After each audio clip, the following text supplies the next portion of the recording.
Want to save Instagram photos and videos to your phone's gallery? Whether you're using an Android or iPhone, it's straightforward. Let's dive in. Launch the Instagram app on your mobile device. Tap on your profile picture icon at the bottom right to go to your profile.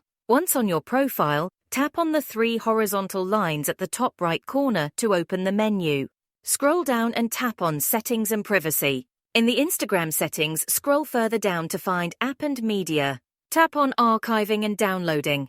Make sure the option for Save Original Photos is enabled. This ensures that photos and videos taken with your Instagram camera are saved directly to your device's gallery. Keep in mind, if you apply stickers, filters, or music to your photos and videos and then share them, Instagram will save the original unedited version to your gallery. Filters and music won't be preserved in the saved file.